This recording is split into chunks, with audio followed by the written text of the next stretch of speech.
Salut à tous et bienvenue sur les Chroniques du blindage.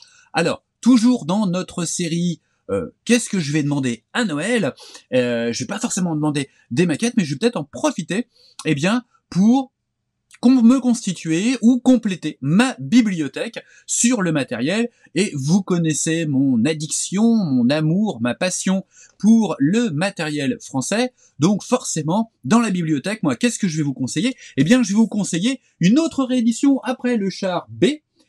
C'est la réédition de l'excellent bouquin La première DLM au combat.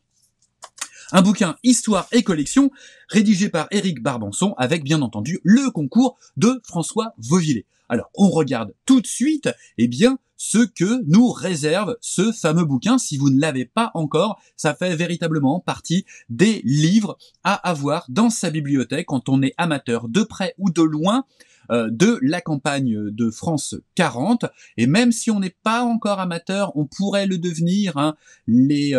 Les centres d'intérêt varient parfois chez les maquettistes et on se découvre sans s'en douter des passions naissantes. Il suffit par exemple d'avoir envie de monter un char B et puis en faisant ses recherches de documentation, en regardant l'iconographie, on découvre la richesse du matériel français de cette époque, et puis toutes les possibilités de camouflage avec toutes ces couleurs chatoyantes et autres teintes violettes, bleu ciel, bleu clair, bref, quelque chose qui change dans la vitrine de l'éternel vert olive drabe et autres gris panzer. Alors on regarde tout de suite ce que ça donne. Voilà.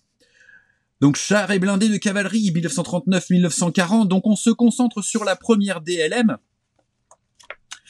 sur la fameuse période de la campagne de France, avec au niveau de la table des matières, une table des matières qui est bien entendu chronologique.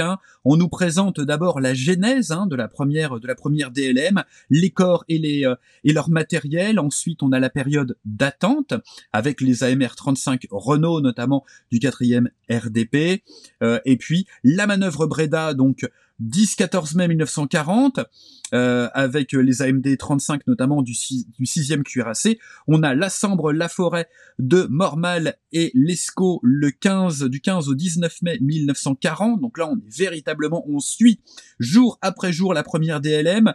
On s'intéresse dans un sous-chapitre au 18 mai, on s'intéresse au groupement de Cossan, le combat de Jolimetz avec les Saumur S35 et les Hotchkiss, c'est dur à dire parfois, du 4e cuirassier, le 19 mai. Ensuite, on passe chapitre 5, 20 au 29 mai 1940, du Mont-Saint-Éloi à Dunkerque. On a un chapitre consacré qui va de l'évacuation à la reconstitution. Un chapitre suivant, l'engagement sur l'Eure et l'Avre, 10-14 juin 1940. De la Loire à la dissolution, là on est du 15 juin au 10 juillet 1940. L'armistice et la fin de la première DLM, le 11 juillet.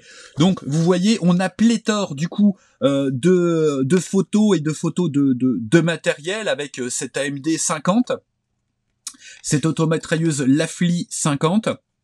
On a également P19, Kegres P19. On a l'AP16 du 18e Dragon qui est en profil.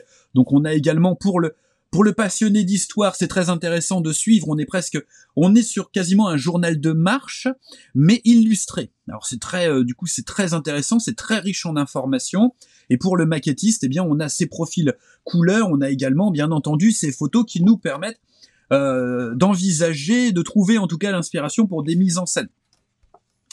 Donc c'est très très riche encore une fois, à l'image du bouquin précédent que je vous avais présenté, le char B. On est sur une mise en page qui est équivalente, avec un nombre de photos absolument. Alors je sais pas, il y en a facilement 700, 800, je ne sais pas, mais il y a énormément de choses. La Gnomérone, des dragons portés, les AMR 35, ici la Pampan, la Panhard. Beaucoup de choses. Superbe Lorraine P28. Donc on trouvera nécessairement inspiration, ou en tout cas, on aura on sera passionné par l'histoire de cette première DLM sur cette très courte période qui est la campagne de France. Je l'ai dit la dernière fois, je vais le redire, une période très courte sur le calendrier, mais très dense en action, en mouvement, en fait d'armes, en rebondissement et en mouvement. Voilà, c'est très intéressant de lire tout ça avec avec des petites choses. Tout est toujours dans le détail. Roux Chesnay ici pour ce Lafly S15T.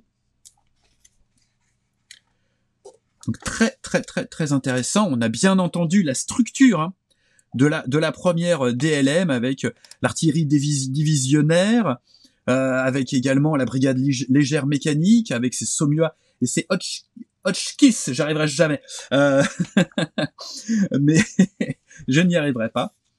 Donc énormément de photos. Alors je vais pas vous faire toutes les pages,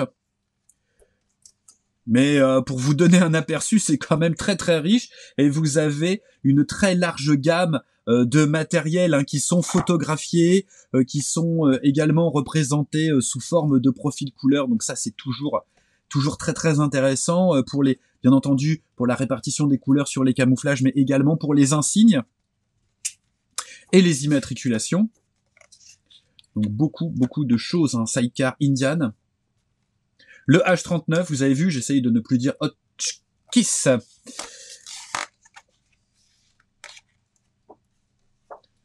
D'un point de vue uniformologique, c'est également très intéressant.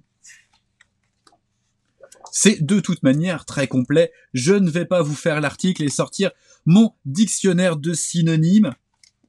C'est quelque chose... c'est un bouquin qui doit figurer dans votre bibliothèque. Un bouquin donc à 39,95 €, ça les vaut largement. C'est un bouquin, encore une fois, qui est réédité puisqu'il s'était écoulé très rapidement. Ça fait partie nécessairement des grands best-sellers sur la période campagne de France 40, sur le matériel 40 des collections de François Vauvillet chez Histoire et Collection. Donc bien entendu, vous trouverez cet ouvrage en suivant le lien dans la description qui vous ramènera sur le site Histoire et Collection où vous pourrez commander ce livre et également, si vous ne l'avez pas encore, le livre du Charbet et si vous ne l'avez pas encore, le livre sur le Renault D2 et puis vous pourrez aussi commander le soldat de 40, l'artillerie, etc. Il y a tout ce qu'il faut chez Histoire et Collection. Je l'avais pas préparé celle-là, mais elle est sortie comme ça et c'est plutôt pas mal. Mais je crois qu'il y a des droits d'auteur sur cette accroche publicitaire. Enfin voilà. Allez, sur ce, je vous dis bonne préparation de Noël. Faites bien vos emplettes de Noël. Préparez bien les cadeaux que vous mettrez sous le sapin. Faites attention à vous, faites attention aux autres. Redoublez de vigilance. Bonne maquette à tous et à très vite sur les chroniques du blindage.